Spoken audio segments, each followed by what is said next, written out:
Hello everyone and welcome back to Speedrunners and Coffee, the show where we learn all about your favorite speedrunners. Today, my guest runs Give Me Toilet Paper, a fantastic run at SGDQ by the way. Resogun, Too Cool to Fool for the Super Nintendo. You Are Not a Banana Better Edition, The Quiet Man, Shaq Fu for the Super Nintendo, and Moss, just to name a few. It's Asuka. How are you doing today? Good, how are you? Good! We're recording this a second time because recordings be weird. Yeah, it'll do the obligatory reminder, FY. In case you hear random barking in the background, that's my dog saying hi. It just, even with the door shut, they like making themselves known from time to time. Yes, so do not fear, dear viewer. It's not something that you're just imagining. It's just dogs saying hello. Yeah, pretty much. So, what got you into speed? So, I'm someone that actually was the product of the GDQ Hotfix show, The First Step, where I can't remember if it was after an AGDQ or an SGDQ at this point, but seeing all the marathons and the speedruns in there, you see things at the very top level, and it's like there's no way I can do that. And then you see The First Step, where it's these same top speedrunners playing a brand new game and playing it pretty much casually. At that point, it's like, oh, so okay, people actually these people do start somewhere, and like, you know what, if they start like that and they're not just immediately like GOAT tier, maybe I can try this. So I looked at all the different games that I played, and I've played Resogun casually since it came out in like 2012 or 2013. And I went to go see if it had a leaderboard on speedrun.com, and sure enough, it did. I'm like, oh, there's other people that have run this. All right, so got everything set up and put down a time, and I'm like, oh hey, it's like 10 minutes off from a world record. Let's okay, this is doable. And it just kind of snowballed from there. Nice. Obviously, as the minutes shaved, you probably got more encouraged with it and more satisfied, and you were like, hey, I can really get into this. Oh, 100%. I mean, like, I hadn't watched any of the recorded runs that were, or the posted times. I just was doing my own thing and able to constantly find ways to make things faster, and I ended up routing a lot of things without even realizing what I was doing, because all the little interesting concepts of speedrunning in general were still like completely foreign to me. And yeah, it was just it was fun. Like I said, it was very it was a driving force every time I'd cut down just a little bit more time, or I'd move up one position on the board. It's like, yeah, I could do this. Nice. And what is your decision process like when picking a game that you want to run? So it is varied. It is extremely varied. With Next Machina, that was made by the same developers that made Resogun, which is Housemarque. And there were people that ran Next that would watch me stream Reso. And they said, this is, I don't know if you heard of this game. It was at a GDQ previously, but it's made by the same people. It's worth a shot. I'm like, oh, I hadn't heard of that, but I'll give it a shot. And ended up really liking it. It was a similar shmup to Resogun, so started playing that. I've enjoyed watching the awful and silly blocks to GDQ or any marathon for that matter. So I started Googling like worst games of all time, worst games on PS5, on Super Nintendo, and that's how I found various gems of like Captain Novolin, Shaq Fu, The Quiet Man, Plug and Play, which is that's an experience in and of itself. But Lizard Lady versus the Cats even, and just to see how bad they actually were, which they're bad, trust me. That there's this little satisfaction being able to not only defeat the game, but to do so and do it quickly. And then there's other games that I've seen. I'm like, this is actually a really pretty awesome, like fun looking game that I just want to play, which is ones like Moss for me, the Quest 2 or Made of Scare. And then there's Give Me Toilet Paper, which my friend and who's on commentary with me, SGQ Nibari, said, Asuka, this is a game that's terrible, silly, and hilarious looking and right up your alley. So you're playing this. I said, okay. I tried it for a little bit. I'm like, yep, this is going in my repertoire right now. So it really depends. There's no like rhyme or reason, kind of where I find myself in. That is completely fair. Speaking of Shaq Fu, did you ever play the sequel that plays like an entirely different game because it's a beat 'em up rather than a fighting game? No, so Shaq Fu is another one of those fun experiences. I'm on staff for Midwest Speed Fest, and Count Gooby is probably the number one cheerleader for getting people to play Shaq Fu. Like, he will bring it to every Midwest Speed Fest to play. He's the owner of the giant like Shaq cardboard cutout head, and I'll just be like, all right, who wants to learn how to play this game? And I got dragged over there one time, and it's like, all right, this is how you play. This is all you have to do for the entire speed run. I'm like, well, sure enough, I found the game for like $2-3 at a local resale shop. Picked it up, played it. I'm like, all right, this. Oh, let's just get this time on here so we can say it's done and move on. But I know there's a few different like Shaq Fu variants, or in that case a sequel that I haven't tried yet. Not say never, but or not say never will, but I haven't tried it yet. I think Shaq Fu 2 is also co-op. I could be wrong about that. Because again, it's in the style of your Final Fights, your Streets of Rages. It's not like a 1v1 fighting game. So I think there's co-op. I could be wrong. It was really weird that it got this sequel too, because again, Shaq Fu is terrible. But it's, oh my god, there's a Game Boy port of Shaq Fu and a game. I had no idea that there was a Game Boy and a Game Gear port of Shaq Fu. Oh yeah, they tried to milk that, and I don't know why. Okay, so it doesn't look like there's a co-op mode for Shaq Fu, A Legend Reborn, as it is called. So that is a thing. But is there a game that you love but would never run? Yeah, it's pretty much anything in the Devil May Cry franchise, and specifically the Virgil speedruns, because between Dante and Virgil, I've always liked Virgil more than Dante. But the reason being is the speedruns require a specific weapon, that the gauntlets and the greaves, if you will, and it's the button mechanics you need to essentially cancel or input cancel, or basically the tech that you need, because words are failing me on this Friday. It's really painful on my hand, and I've a very Cliff's Notes version is I had an axe when I was 16 that did a lot of damage to my right arm. So there's games that are very painful to play, or at least for a speedrun tech standpoint. Next Machina, ironically, is a game that I can only play in very short bursts, because that starts killing my hand very quickly, and my arm in general. But the button inputs that I need for DMC, I just, from a speedrun standpoint, I can't handle it. So I've tried doing it without that particular weapon, but it's kind of disheartening knowing that I'd have to put my health as a secondary priority to get times that are competitive, and I'm not going to do that, because I'm not a spring chicken. So I would like to maintain what little what I can with my right arm, putting it nicely. That's completely understandable. I know the feels, because again, I only have the use of my left hand. So a lot of games that use like keyboard and mouse or motion controls are completely off the table, but I try to make it work as best I can. And sometimes it's just like, you look at those things and it's like, yeah, but I can't get a top time. And sometimes you just, it's very disheartening. The keyboard and mouse thing, it's something that I've kind of been trying to force myself to learn how to play. I know I've been trying to learn, or actually Dangerous has been showing me a bit of Fashion Police Squad. I know it's one that you've played as well.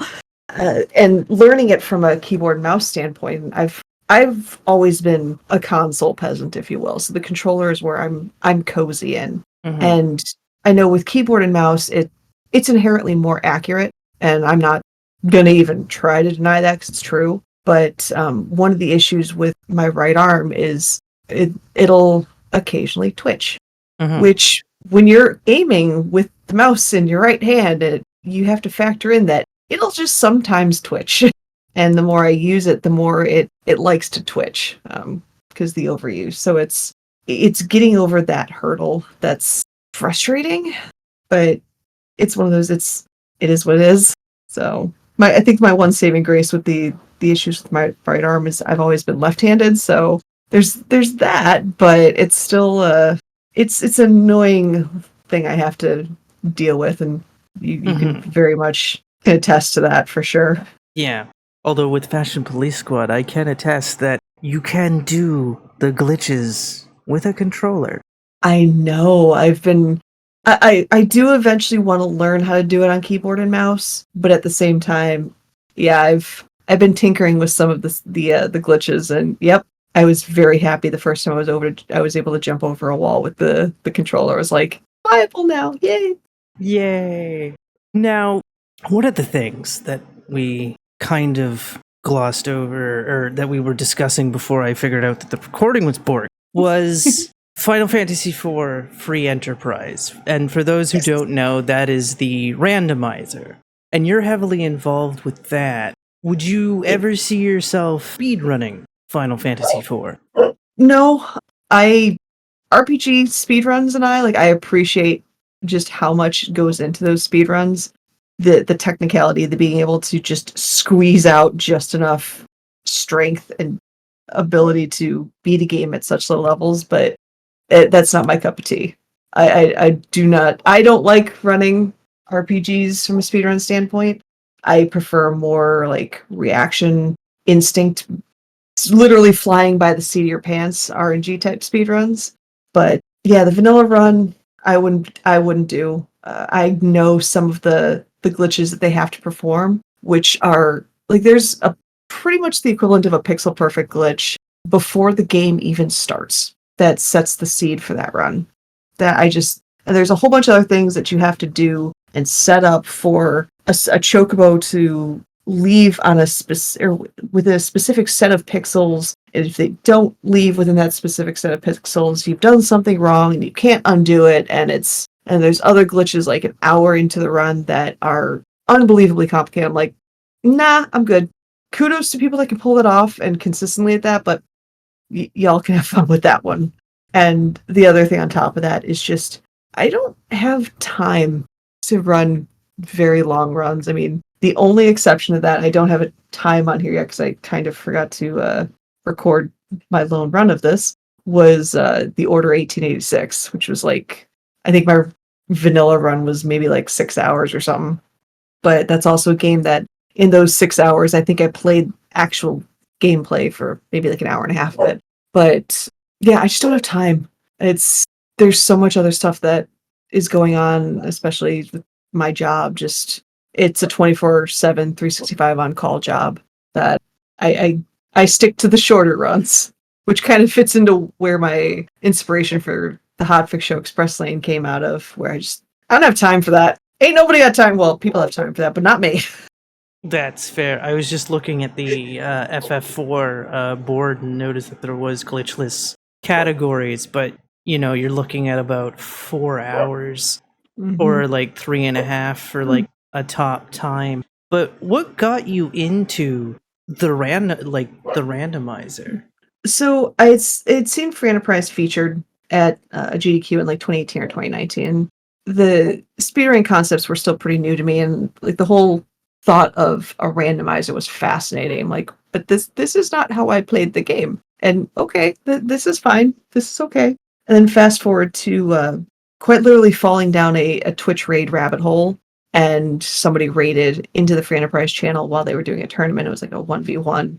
And the game, or the randomizer, had drastically changed between GDQ and when we had raided in.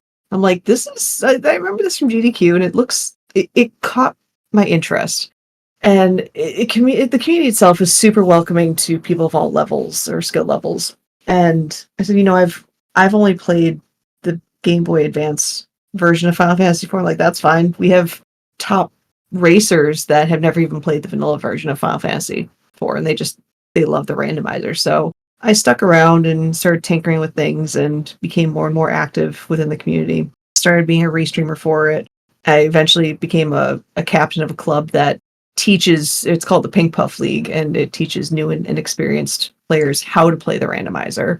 And eventually just worked my way up to being a workshop helper, so the equivalent of an admin for the community itself. And it all started with a complete sheer fascination, curiosity of how the randomizer worked. And it kind of grew from there. So now they're all stuck with me for a bit. Nice.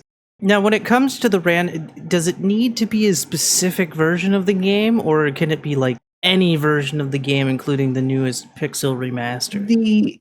This one has to be the equivalent of the Super Nintendo version. It's like a lot of randomizers. We can tell you which version it is, but we cannot legally give it to you. You have to find it on your own.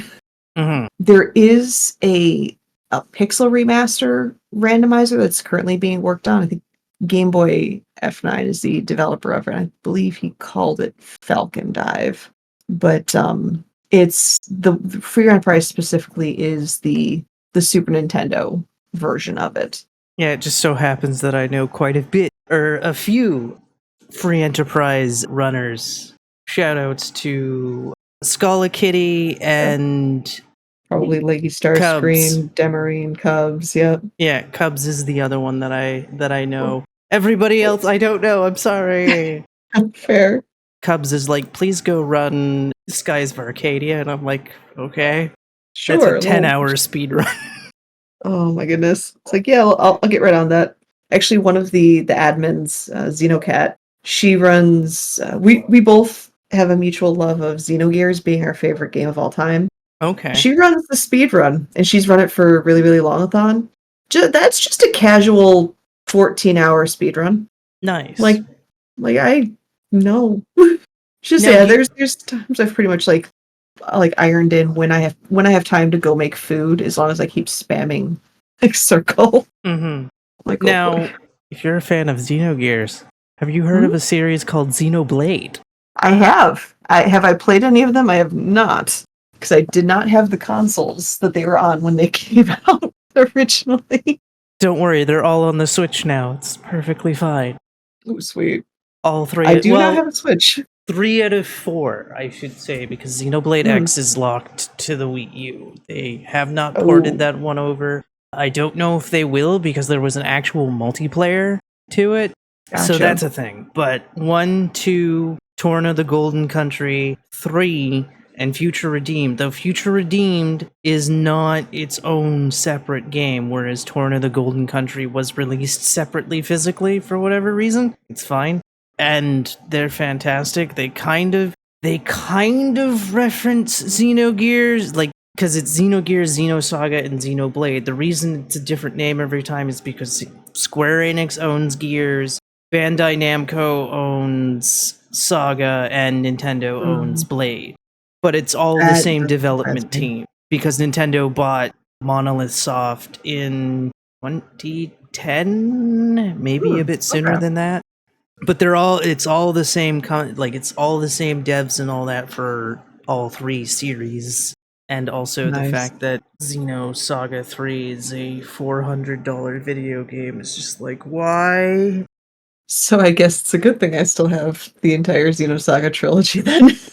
Nice. I mean, it's $300 for the English one. I think it's like around $60 or something for the Japanese one. I'd believe it. But if you want to speedrun them, you have to play them on disc. You cannot play them off a hard drive or emulator. And it's like, but it's a $300 video game. What the hell? One of my friends, and when they told me this, I was so sad. And I think you'll appreciate this, given your proclivity for horror games. They just gave away a copy of Rule of Rose. Oh, no. And this was a few years ago.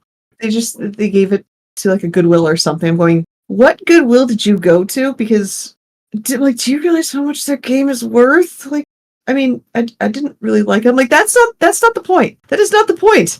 Do you realize how much you just gave?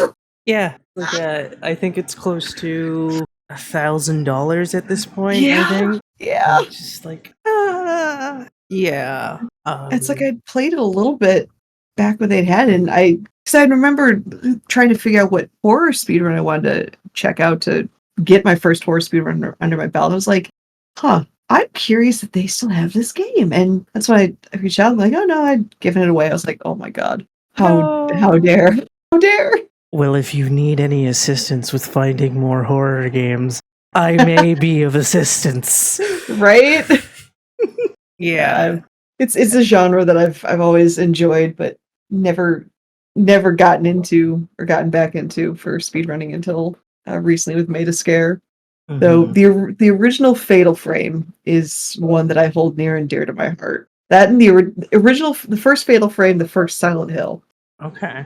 Like those are two on my radar for sure. Nice. If you do decide to go with the PS3, PS1 classic version, be aware that there are sound glitches in that one. I don't know what they are. I just know that there are sound glitches with it. Because obviously that's your cheapest option, being that it's like $10 or something like that. Right.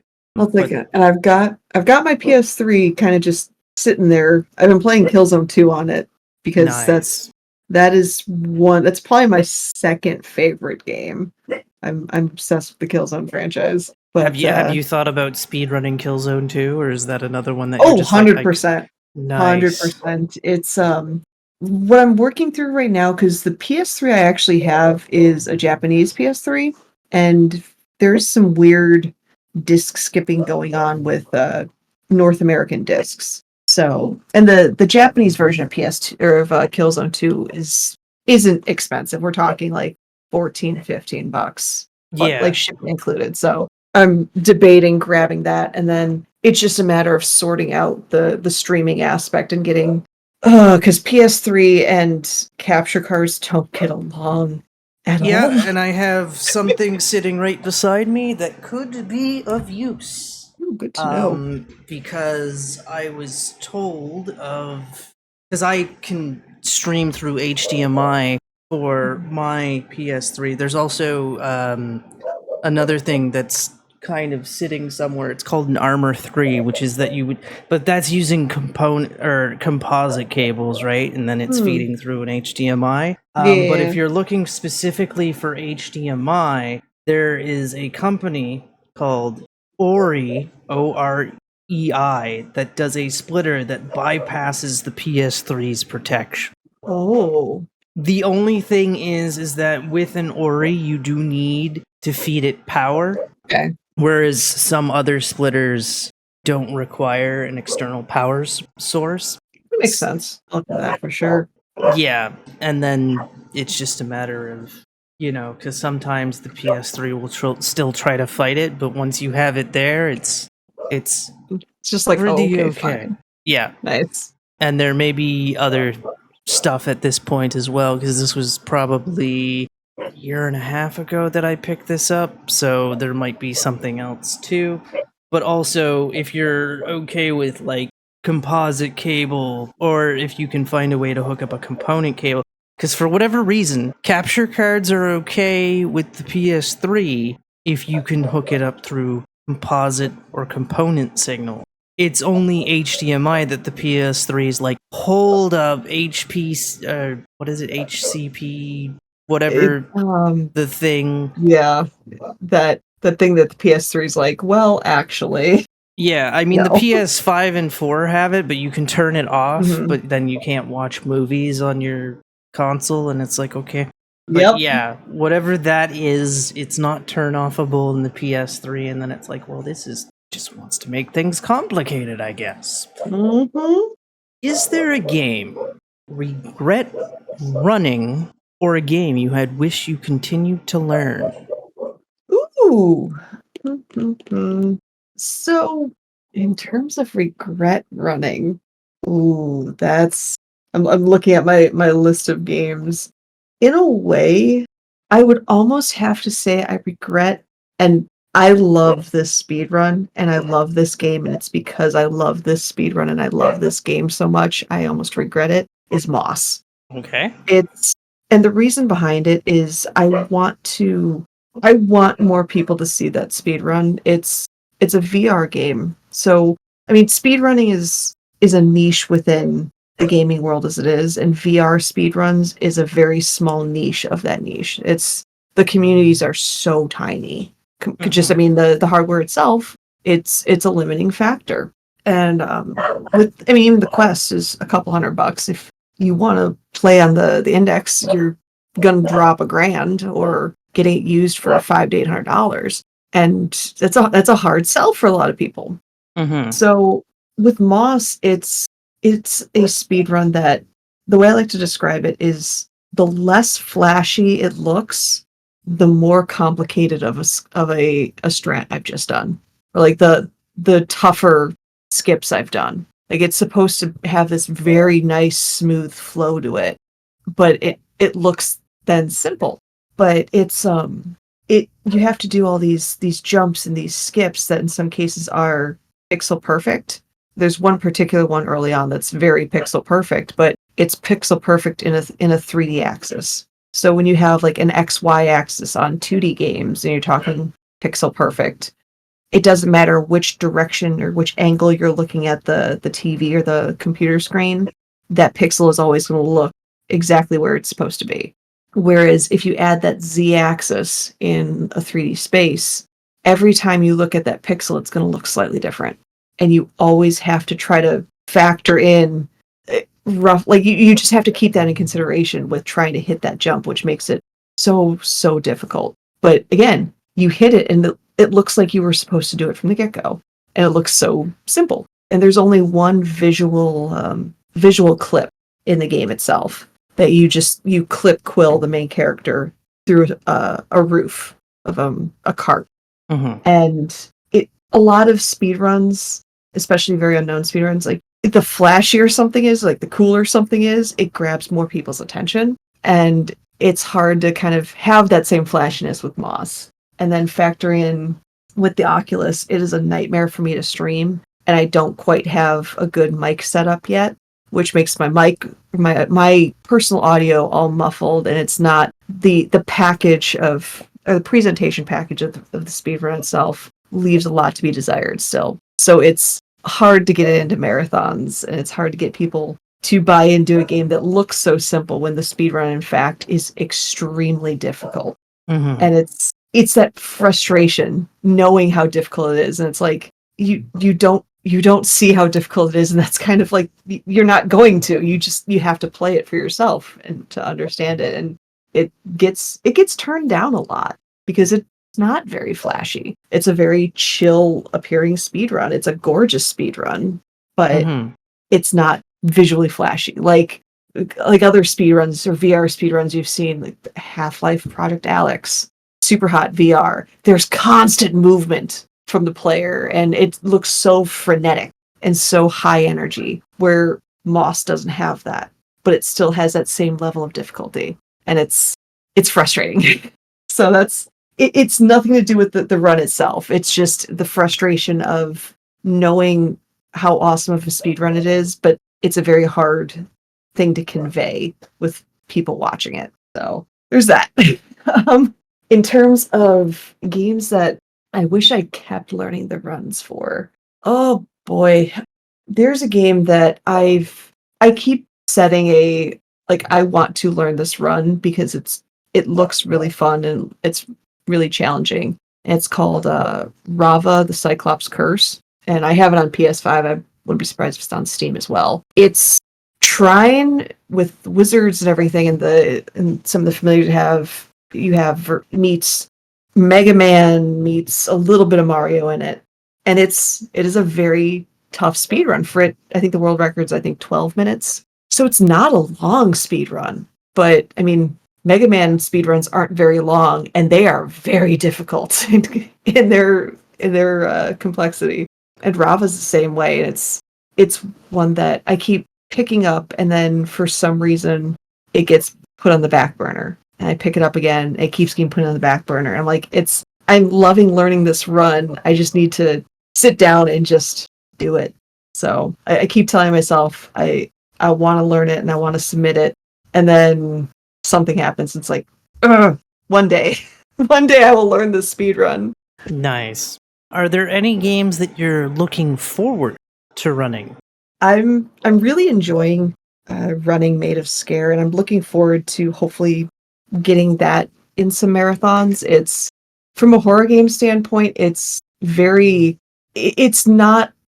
more of a kind of like you can't really defend yourself against the enemies. It's a stealth based, or it's a sound based stealth horror game, and the speedrun specifically on easy difficulty throws that stealth out the window and it becomes a complete YOLO nightmare. And what I've fallen in love with this run is that and I do console glitchless just because the glitches aren't available on console. The this enemies spawn, the quiet ones as they're called, they don't have spawn points. They have spawn regions, if you will. And where they spawn within that region is random every time you play. So they could literally just body block your progress. And the way it works is they're blind, but they have really good sense of hearing. And if they hear you or you brush up against them, they'll start chasing you, and they'll chase you for a long distance. So it's the speed run. Once you get to the really competitive level of it, which I'm not quite there yet because I'm still learning it, you're pretty much just running the whole time, and you are constantly having to pay attention to where the enemies have decided to spawn, where they're standing, if they're in specific doorways, and you always have to basically be ready to completely reroute on the fly.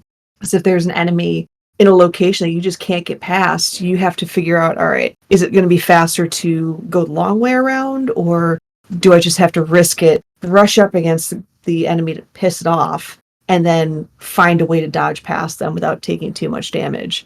And it's fun. It definitely leads to some oh heck moments, but the added hilarity of, and this is actually why, at least on the console version, I'd almost submit it as an awful game, is that the console version is wildly unstable.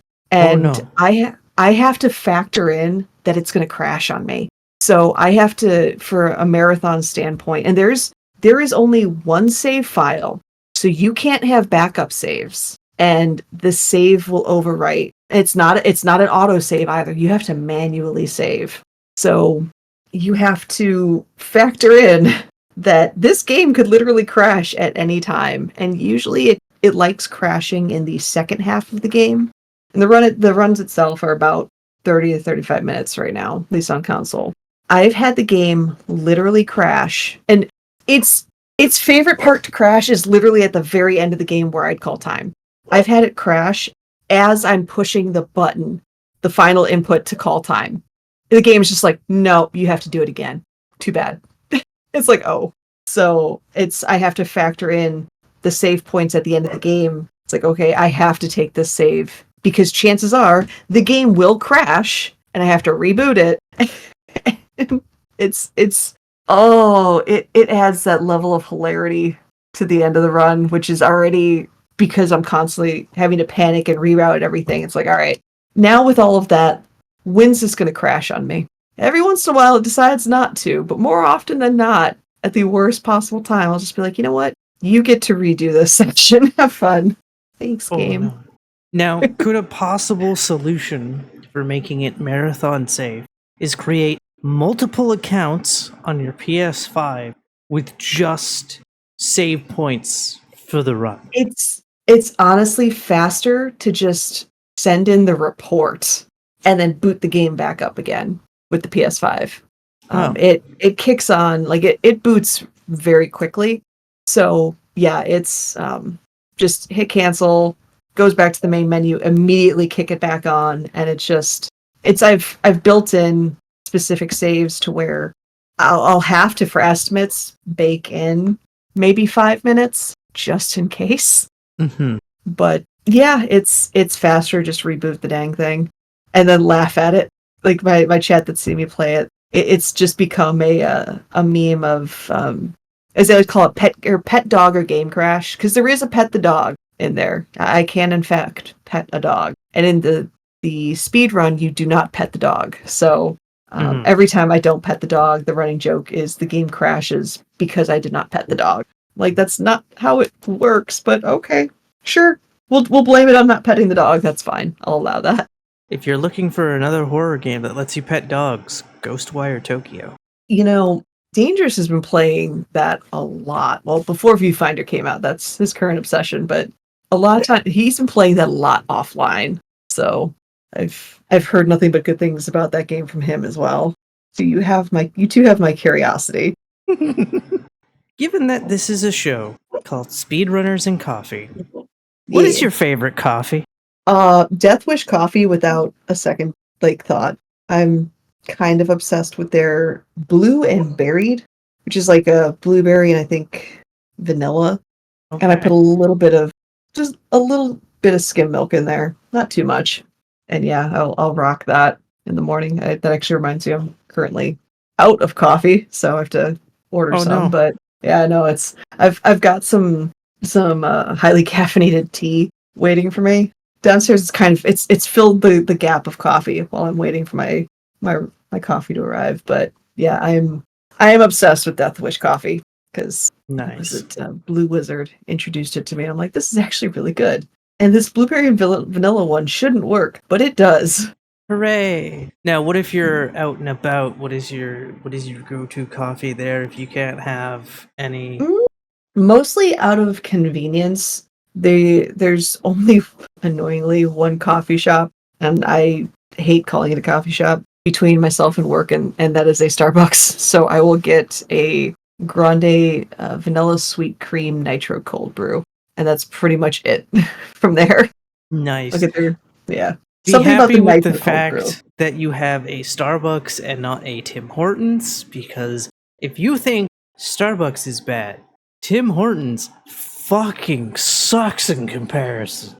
So when I went to last time I was in Toronto, I went to a Tim Hortons the first time, and it's that weird brand new experience. So the coffee tasted fine, but that's because I'm not inundated with Tim Hortons anywhere around Chicago. So That's fair. yeah, It's it's I, it's I'm willing. funny that you mentioned that because supposedly Tim Hortons coffee isn't even the same, because apparently McDonald's here stole their coffee supplier like years ago. Like we're talking over like probably 14 years ago. God, I'm Jeez. old. And 38 reporting in, so don't worry. and supposedly, and that was the thing, because that was around the time I was in high school is when McDonald's started serving coffee, and apparently that was why. And everyone's like, Tim Hortons is pure shit. I didn't drink coffee till the pandemic, and Mhm. I was just like, so all coffee was shit to me anyway. So I'm like, I don't know what good Tim Hortons used to taste like, but what I can tell you is that Tim Hortons tastes like shit. And Starbucks is far superior. And since I've moved to Toronto, it's like, oh, good, there's more Starbuckses around here. Yay. Going to visit in Minnesota. There's my company has two branches there, one in outside of Minneapolis and one about an hour south. Caribou Coffee, I've it has my attention. Okay. It's it's their local version of Starbucks, but it's surprisingly good. So yeah, anytime I go there for audits or whatnot, or with SGQ being in Minneapolis, St. Paul, yeah, it's Caribou is definitely a stop for me. Nice. I'm still holding. I'm crossing my fingers as much as this is not gonna happen. That AGDQ's new location is Toronto, so I can be like, yay, I can participate. Right? Because I Oh, don't have a passport to get into the United States. So I'm like, honestly, I just got my first book passport last year. I always had the card, and not to travel, but just because it's easier from like an ID standpoint. It's like mhm. less paperwork and crap. But I know from what I was under the impression of, I mean, getting a passport with all the stuff that's going around with Toronto and politics or the government, I should say, just politics, but that's taking a while from what I've heard. I haven't heard any of that. All of my issues have to deal with my name. And it's Oh, just like, fair. That's fair. ah. So so Hmm. so that's the main issue for me. I don't know anything about how long it's been taking or what have you. And so it's just like, yay. No, I But believe it. it's just ridiculous. But getting back to video games, where do you see yourself in 5 years' time, speedrun wise? That is That's an interesting thought because, like I mentioned, I'm 38 now, so 5 years I'll be 43. I'm definitely on the older side of the speedrunners, so it's I like I could see myself being more behind the scenes with various marathons. Like I've done, or I'm or a co-founder and admin for Randomania, which is a randomizer roguelike based marathon. I've started to do more things with GDQ, or I should actually, I'd be remiss to mention I'm on staff for Midwest Speed Fest. I've started doing a lot of, like, I've done head donations for GDQ. I've become a hotfix showrunner. Still, that my brain has still a hard time processing that actually happened. But I I do like doing a lot of things behind the scenes, from just running the sh- the show or assisting behind scenes for various shows. I mean, I've done anime convention staff for 12, 13 years previously, and I get a lot out of doing that and essentially working to make something better for other people to enjoy and experience. So I wouldn't mind if I kind of convert into more of a role for that. I still want to pick up dog shit games. Like I really enjoy them. I have to acknowledge my getting old means I'm not, maybe not as quick on the reflexes as some of the younger people. So maybe not necessarily go for the bestest of times and the world records here and there, but I've also enjoyed, like, I've been toying with the idea of doing the viewfinder speed run on console, but I like also playing games and picking up speed runs of games that have been out, or versions of games that don't get a lot of attention. Like, that's kind of specifically why I picked up Viewfinder on PS5 and not PC, Mm-hmm. because I'm everyone's going to play the PC version. Rightfully so. I mean, that's kind of like, you look at a lot of marathons, and the vast majority of those speedruns, they're either on retro consoles or PC. I like showing off the, yeah, console runs still exist, and today's consoles still exist. Or just those games that, yeah, they've been out and you don't really see, like Made a Scare. It's been out. It's a great run. Unstable, but a great run.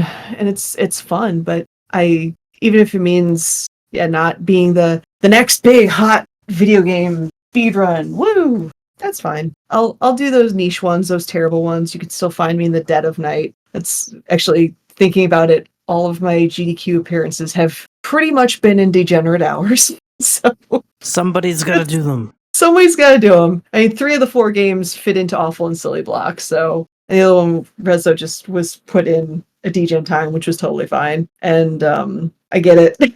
It's the games I play and the games I run, not necessarily prime time North American time zone content, and that's cool.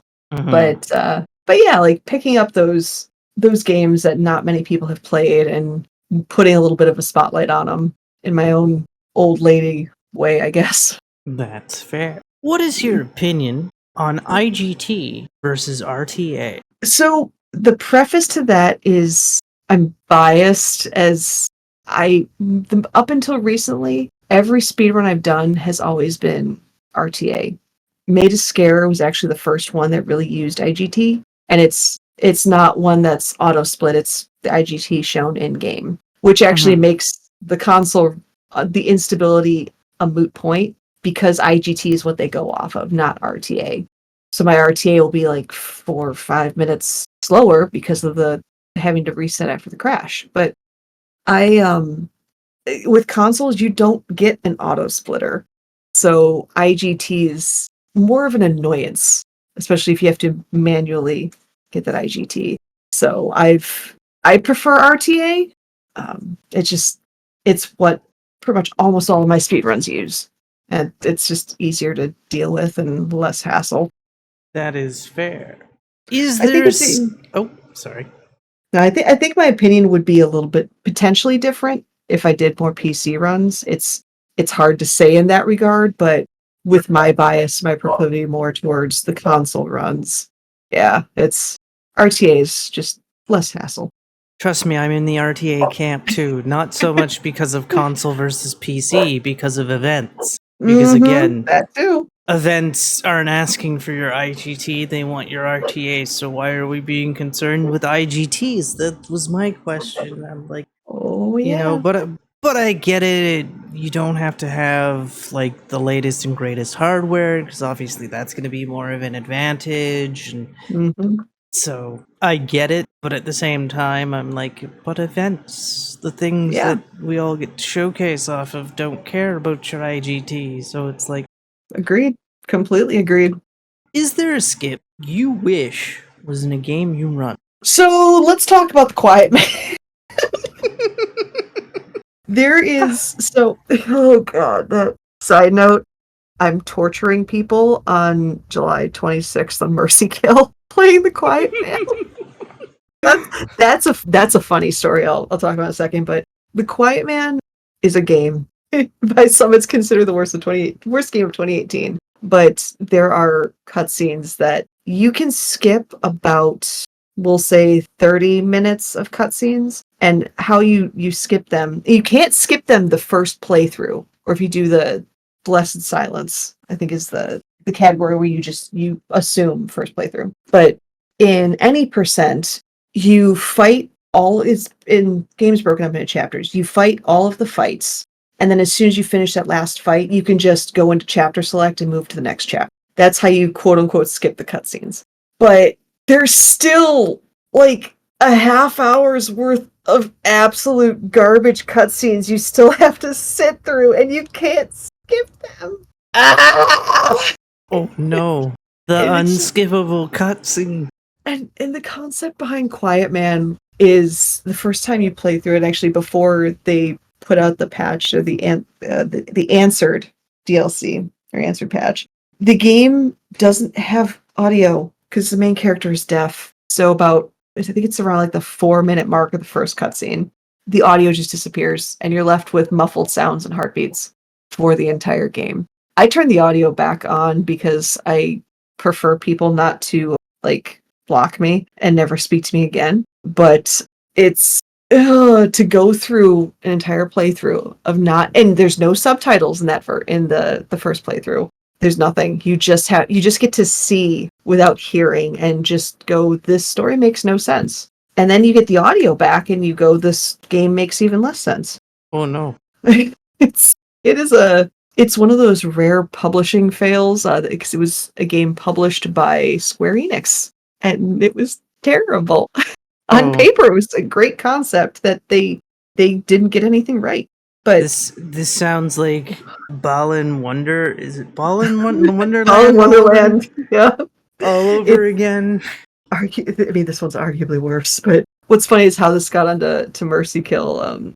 Skybills asked if there was anybody that had a rusty speedrun, and I PB'd and haven't touched the game for about 10 months now. And I casually kind of jokingly said, you know, I haven't played the Quiet Man in a while.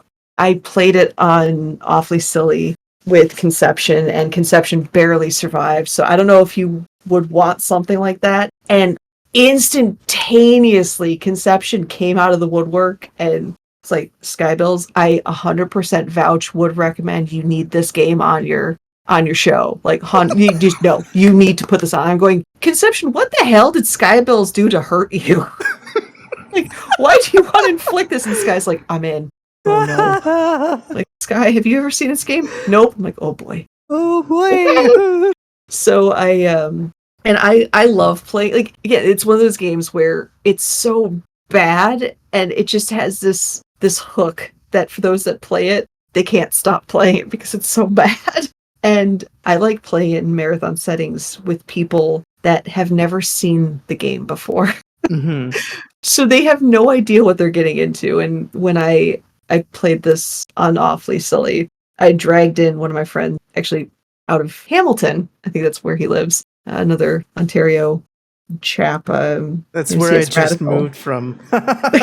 Yep, that's where he is. He's a very close friend of mine, and yeah, he didn't know what he was getting into, and it's a miracle he still talks to me. But for Mercy Kill, I'm dragging. I made a deal with Dangerous. Either he has to play the game, or he just has to watch me and commentate on it for Mercy Kill, and then I'll give him a free pass. I'm not going to force him to do both. And then a good friend of mine from my Destiny 2 raid groups, and will be the second commentator, and there's someone that's they love dog shit stuff too, and it's like, yeah, I've seen maybe 30 seconds of it. I'm like, perfect, you're in. So I'm bringing there's going to be 3 people looking at this and going, the fuck are you doing playing this?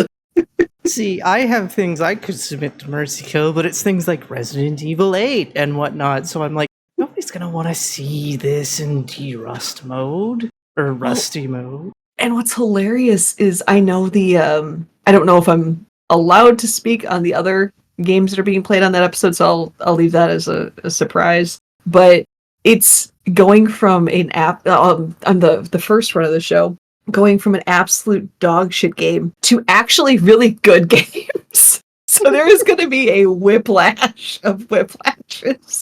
Damn. But it's just, if I could skip more of those cutscenes, though, my god. Same thing for the Order 1886, but then like 75-80% of that game wouldn't exist anymore, which Fair is fine. enough. How do you not burn yourself out of speedruns? It's the fact that I play shorter games. Ironically, Quiet Man aside, the games I run are short. They're less than an hour, and it's kind of where I got my inspiration for expressly my hotfix show. I'm not sitting at my computer for hours on end playing a single speed run. That doesn't do it for me. Plus with what little time I do have available, I only have the option to do it in short spurts. So it's being able to separate those short spurts in a healthy way, and just playing completely random different games all the time. I'm not one that I'm just way too not focused to like pick one game and stick with it exclusively. I have to bounce between a few different games. It helps keep things from not seeming like a slog. Like there are times where I'm just super hyper focused on a singular run, like finishing up learning Made a Scare. It's like, okay, no, I'm sitting down, I'm spending a few hours learning this last portion of the run and then just going through it. But yeah, it's just kind of separating things out, playing those short games, and honestly knowing those feelings that I get when I know I'm getting burnt out, and being able to set the controller down and walk away and do something else, even if it's taking a shower, or, as I like to say, burning my brain cells away by playing a game of League of Legends and getting salty there, just doing something else. Mm-hmm. And that is not a skill I had at first. I mean, back when I had a lot more time and I was a lot younger, I was a trophy hunter on PS3, PS4, all that. And yeah, I burned myself out, and I still kept pushing, and it made things unfun. Mm-hmm. So it is an acquired skill that, for everybody, that's an acquired skill. And being able to use that skill is a lot easier said than done. But if you can pull it off, it's 100% worth it. That is fair. Do you have any influences within the speedrun world?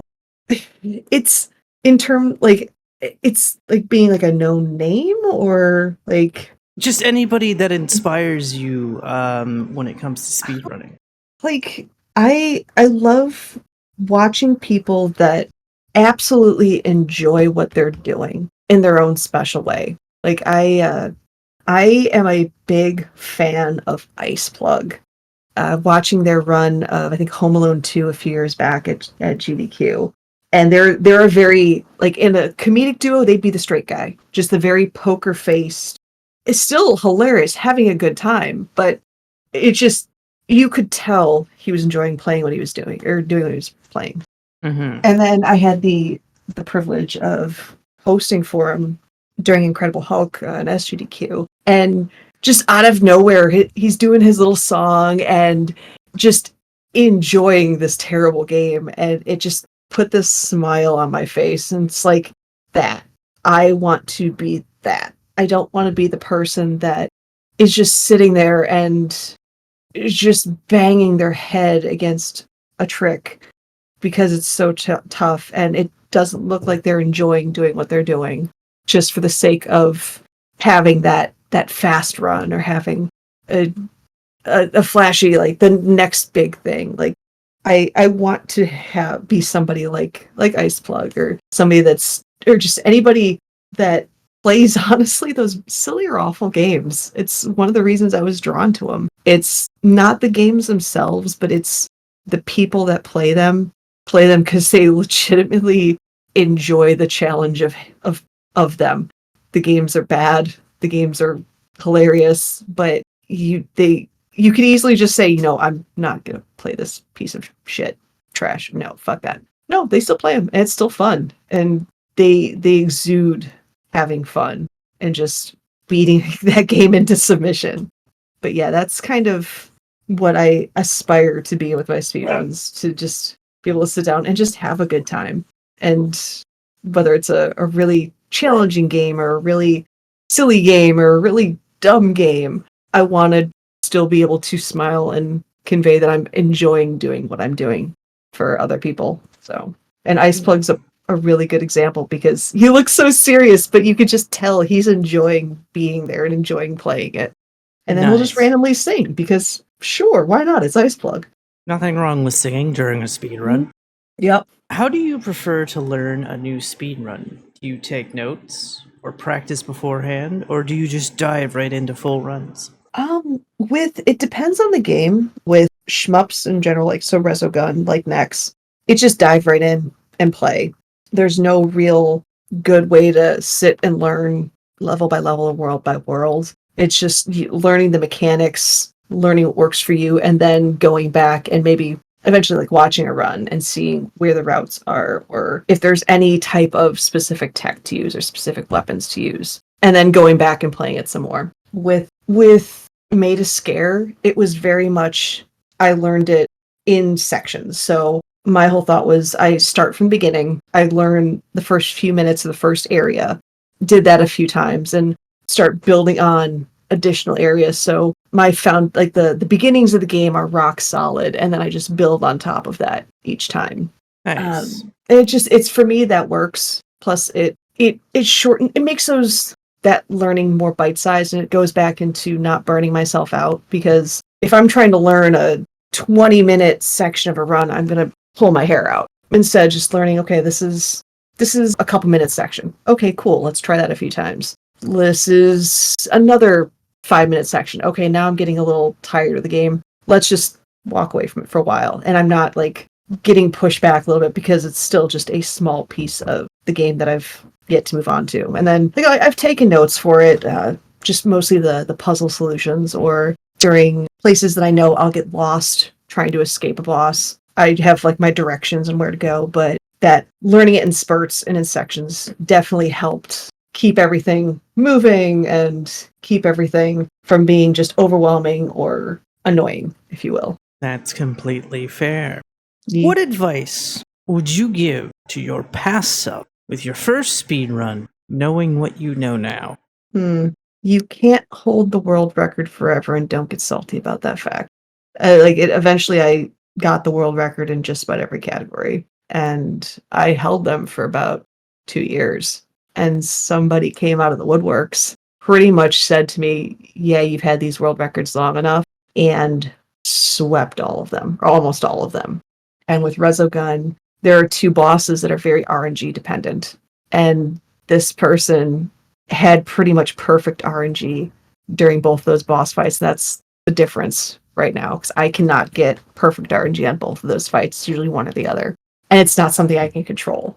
Mm-hmm. And that, watching those speedruns, or watching those world records just almost all disappear overnight, was crushing. And especially, it was right around when I was playing it at PAX, playing it for Fatales, knowing that it went from, I was showing this as the world record holder, to I was showing it as the second place. And then now watching a runner that does the master difficulty suddenly come in, and they're now fighting for the other difficulties, and my time's getting kicked back lower and lower. It sucked.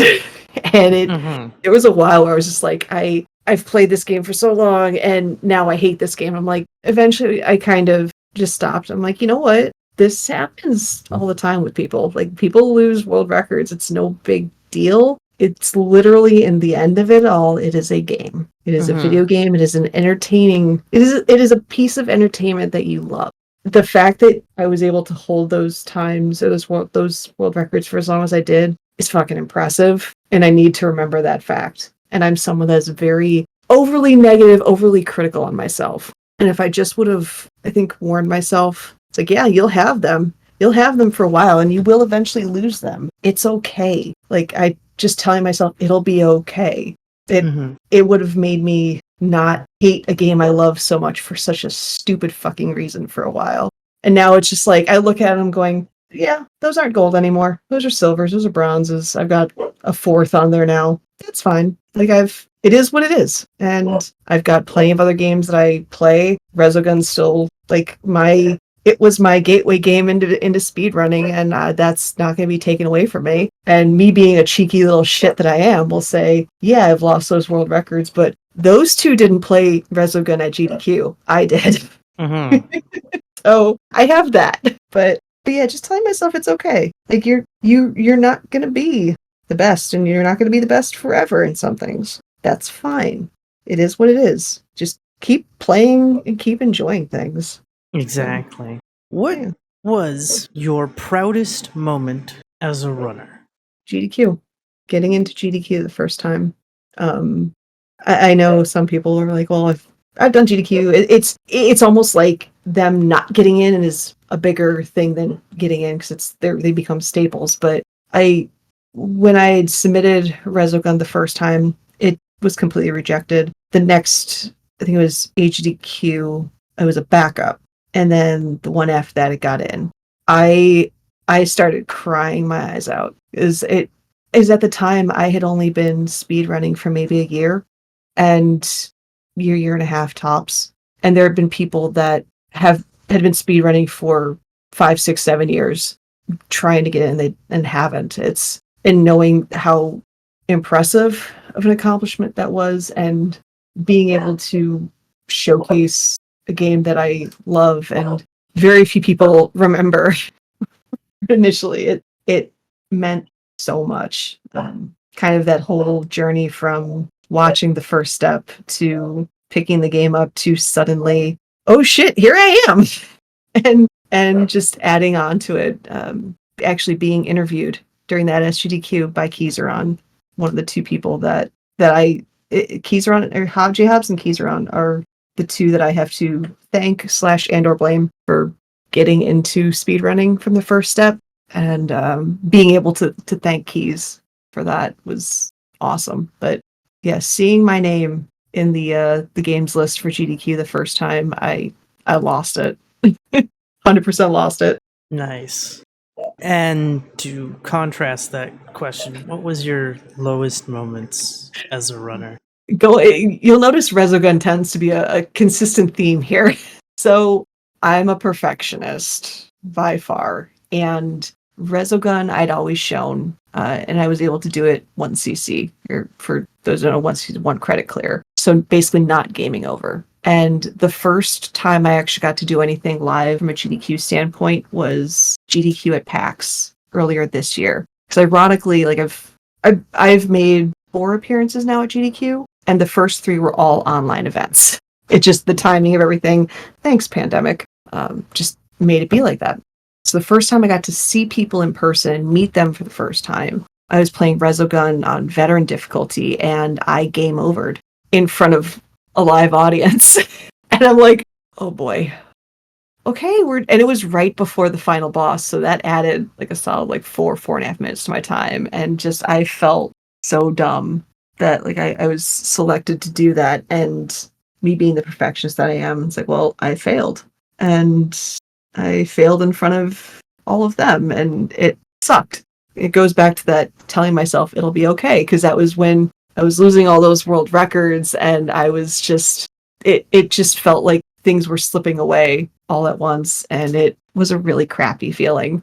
But conversely, that's apparently when that actually kind of sparked a certain Dangerous following me, because I was kind of one of his first times seeing me do anything in the speedrunning world. And yeah, so the silver lining there in the end of things. But yeah, just that really shitty feeling, game overing in front of people was rough. That's But understandable. yeah, but it is what it is. I go back to the Hakuna Matata approach to things. That's also very fair. Final question. Mhm. If you could create a game from an entirely different genre and add it to your favorite series, what genre of game would you add? Mech combat, legitimate mech combat in Xenogears, without question. Okay. It's I love the gears in Xenogears, and it's you could probably do so much with mech combat. And I'm not even sure which game you pull it from, but just do full out mech battles, or it would be, I think, just super, super cool in that game. But yeah, that also then requires a budget that would make Disc 2 not just sitting in a chair reading text. So yeah, that's the thing too. But no, definitely adding mech combat to Xenogears, hands down. Okay, that makes sense. Might I suggest Xenoblade X? All right. Because Xenoblade Chronicles X allows you to get into mechs and fly around and stuff. Oh, you have my attention. So For that's sure. a thing. You just need to find a Wii U as well as a copy of the game, or find some ways to do some things to be able to play games off of a hard drive. I'm not suggesting you do anything. But But I would like to thank you for coming on. It's been an absolute pleasure. I'm sorry that we had to restart 17 minutes in. oh no, you're good. But if people wanted to find you, where can they find you? They can find me at twitch.tv/Asuka424 while it's still in existence. I'm on the Twitters at twitter.com/N1Asuka. So the letter N, the number one, and then Asuka. Oh no, I have another quiet man run. I have to verify it. You can Anyway. do it. I believe in you. Those are fun. But yeah, Twitch, I've been trying to stream more again with my work schedule. It's rough, so I don't have a set stream schedule. But you can also find me on every other Monday on Games Done Quick on the Hotfix Show Express Lane, which Abby did an absolutely amazing job closing out the show with the UFO ending of Silent Hill 3. The next show is July 31st. And then I think we take an episode off just because of Flame Fatales, and we're back on August 28th. There's some really cool runs coming up that in the next episode I'm calling Cool and Fashionable. So we get some fun runs there. And then in August, I'm going to be showing people that, in fact, there are RPG speedruns that are under an hour. I have found 3 of them. There might be a Xenoblade game in there. Just FYI. I think I know the one. There's actually a few that were submitted. So it was a tough choice, but yeah, that's pretty much where you can find me. And yeah, the Express Lane is every other Monday at 10 p.m. Eastern time. Again, the next episode is the 31st. But Very yeah, nice. I thank you for having me. It has been fun. It's been an absolute treat. Appreciate it. Also, if you're looking for a Twitter alternative, I suggest Co-host, because that seems to be the social media for speedrunners. I mean, I know SRC is looking like a social media platform, but Co-host seems to be where every speedrunner was going. The first twit-ocalypse, as I call it, even though there seems to be a twit-ocalypse every, fucking 2 weeks now. But that seems to be where we're all going, because that's where GDQ has a co-host, I have a co-host. A lot of other I actually have a co-host too. It's Asuka424, but I've done absolutely nothing with that. So it does exist if I start posting on it. Well, there you We'll go. see. And everything works. And we shall see you next Saturday. Bye-bye, everybody. Bye-bye.